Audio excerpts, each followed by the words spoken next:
Moi, c'est Anne-Sophie. Ça fait 4 ans que je vis en Australie. Enfin, bientôt. Et j'ai eu 30 ans le mois dernier. Mais, avril. Ah non, 2 mois. Moi, j'ai eu 30 ans il y a 2 mois. Je sais que j'en ai pas l'air. Et encore, même si ça ne se voit pas physiquement, vous auriez une conversation avec moi de plus de 5 minutes, c'est sûr que vous me demanderiez ma carte d'identité. Je pense sincèrement que mon cerveau n'a pas mûri depuis mes 25 ans. Sans mentir, je crois que depuis 25 ans, je dis que j'ai 25 ans. Il y a que 1 mois où je dis que maintenant j'ai 30 ans. Avec fierté par contre. Ah non mais, je vous arrête hein. Bon, j'ai pas du tout menti sur mon âge pendant 5 ans parce que j'en avais honte. Moi, je m'en tape de mon âge. Ce qui compte, c'est dans la tête.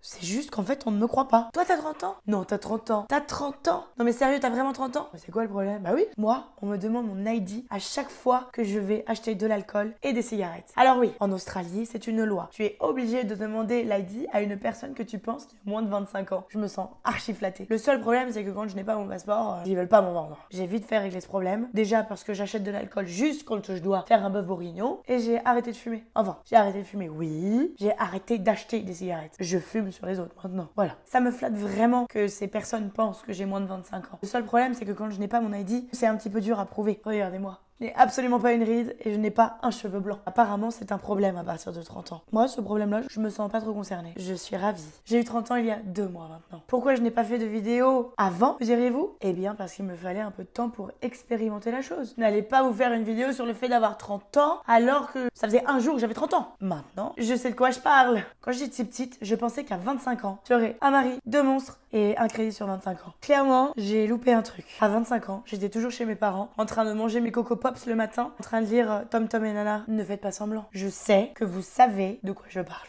À 25 ans, j'ai dû faire une mise à jour de mes rêves, qui clairement sont devenus un cauchemar. Parce qu'à 25 ans, qui a envie d'être marié avec 2 gamins et un crédit sur 25 ans? Personne. Ah, attendez, je ne voulais offenser personne. Chacun fait comme bon le semble. Je veux juste dire que moi, ce n'était pas la vie que je voulais, au final. En fait, je me suis regardée, je me suis dit non, c'est pas du tout ce que tu veux. Il y a encore 3 semaines, je disais encore à ma coloc Ellie, quand elle vivait avec moi, elle m'a laissé abandonner. Vous la sentez la rancœur là? Ça, c'est un truc d'adulte. Je lui disais souvent, aujourd'hui, je vais faire des trucs d'adulte. Moi, c'est une expression dans ma langue de tous les jours. Je vais faire des trucs d'adulte. Qu'est-ce que j'appelle des trucs d'adulte? Eh bien, c'est tous les trucs que ta mère te faisait avant. Genre, changer tes draps, faire les courses, faire ta déclaration de taxes, faire le ménage, payer une amende. Vous avez compris que des trucs relous, quoi. Ça, c'est des trucs d'adulte pour moi. Je sais que la plupart des gens le faisaient déjà à 20 ans. Mais quand je vous ai dit que j'avais pas grandi dans ma tête, c'était une vérité. Franchement, avant, je pensais qu'à 30 ans, bah c'était bon, quoi. J'aurais la belle vie. Bah en fait, non. En fait, maintenant, tes problèmes, bah, c'est des problèmes que t'avais avant, mais x10. Voilà. Je dis ça, mais en vérité, c'est pour la blague. Fallait bien que je me plaigne un peu. Avoir 30 ans, en vrai, je trouve ça génial.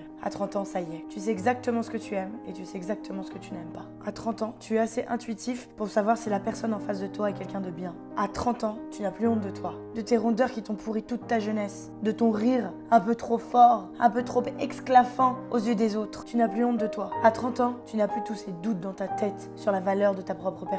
Tu as des principes, tu as des valeurs propres à la personne que tu es. À 30 ans, tu oses dire ce que tu penses et tu te fiches des opinions des autres. Le plus important, c'est ton opinion. Maintenant, les autres, tu t'en fous. À 30 ans, tu t'habilles comme tu veux. C'est ni trop court, ni trop grand, ni trop petit, ni trop voyant. À 30 ans, tu es libre de tes choix. Tu décides de dire oui ou non. Personne ne peut le faire à ta place. À 30 ans, la personne avec qui tu es est peut-être la personne avec qui tu passeras le restant de ta vie. Alors arrête de te poser des questions. Aime sans réfléchir. Profite de la beauté de cet amour.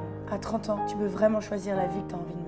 Ton travail, ton entourage, la ville où tu vis, le métier que tu fais. À 30 ans, tu peux monter l'entreprise que tu as toujours voulu monter. Ou tu peux partir dans ce pays qui t'intrigue depuis tant d'années. À 30 ans, tu dois plus avoir peur. Fais donc ce que tu as toujours rêvé et ce que tu n'as jamais osé. 30 ans, c'est la fin de l'apprentissage. Maintenant que tu as appris une grande partie des leçons de vie, fais-toi confiance et fonce. Après tout, dans 10 ans, on aura sûrement un mari, 2 monstres et un crédit sur 25 ans.